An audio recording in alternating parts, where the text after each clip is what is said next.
రీసెంట్గా miss world competitions హైదరాబాద్లో మనం నిర్వహించినాం. ఒక పక్కన యుద్ధ వాతావరణం, శాంతి భద్రతల సమస్యలు చర్చలు జరుగుతున్నా హైదరాబాదు నగరం ప్రశాంతంగా ఉంటుంది, శాంతి భద్రతలకు సమస్య లేదు. ప్రపంచ దేశాలలో ఉన్న అతిథులందరికీ ఆతిథ్యం ఇవ్వగలము. ఇదొక హైలీ ప్రొటెక్టెడ్ సిటీ అని మనం నిరూపించినాం. దాంట్లో భాగంగానే చాలా దేశాలకు విదేశాలకు వెళ్ళినప్పుడు మనము చాలా వెనుకబడిన దేశంగా మాట్లాడుతూ ఉంటారు. అందుకోసమని మిస్ వరల్డ్ కాంపిటీటర్స్ని అందరినీ నేను ఏఐజీ హాస్పిటల్కు పంపించండి, చూపించండి అని చెప్పి వాళ్ళందరినీ కూడా ఒక విజిట్ పెట్టించిన వన్ ఆఫ్ ద ప్రోగ్రామ్ కింద. ఐ డోంట్ థింక్ సో ఇప్పటివరకు ఎప్పుడు మిస్ వరల్డ్ కాంపిటీషన్స్లో ఇలాంటి ప్రోగ్రామ్స్ ఎప్పుడు టేకప్ చేయలేదు. First time we have taken a decision to that.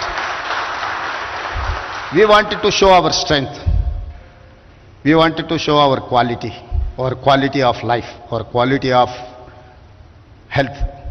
So అందుకోసమని వాళ్ళని స్పెసిఫిక్ సర్టెన్ ఏరియాస్లో హైదరాబాద్లో ఉండే చార్మినార్ దగ్గర ఉండే మన షాపింగ్ మాల్స్ అనుకోండి, మన చారిత్రాత్మకమైన మన కట్టడాలు కావచ్చు, లేకపోతే మన టెంపుల్ హిస్టరీని, మన టెంపుల్స్ హెరిటేజ్ హిస్టరీని, రామప్ప టెంపుల్ కావచ్చు, వేయి స్తంభాల గుడి కావచ్చు, చార్మినార్ కావచ్చు, ఏఐజీ హాస్పిటల్ కావచ్చు, ఇవన్నీ కూడా ఎందుకు చూపించినామంటే ప్రపంచ దేశాలతో న్యూయార్క్, టోక్యో లాంటి నగరాలు, సౌత్ కొరియాతో మేము పోటీ పడగలుగుతున్నాం, జపాన్తో మేము కాంపీట్ చేయగలుగుతున్నాం అని చెప్పడానికి, వాళ్ళందరికీ అర్థం కావడానికే వాళ్ళందరినీ వీటన్నిటికీ చెప్పడం జరిగింది. ఫైనల్ కాంపిటీషన్స్లో నాకు తెలిసి 1, 2, 3లో ఎవరో ఒకరు రెఫర్ చేసింది.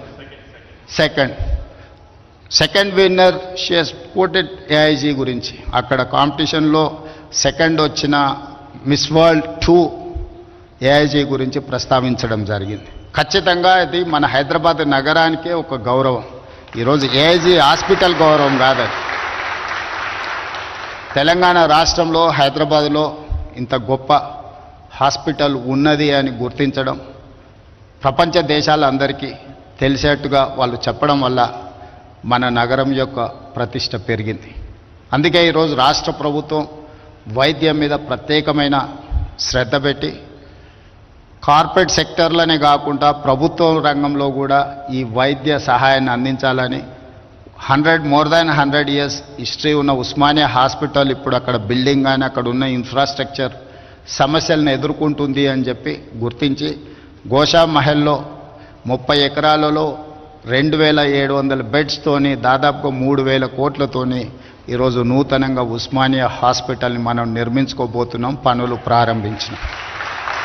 Subscribe us and press the bell icon for more interesting updates.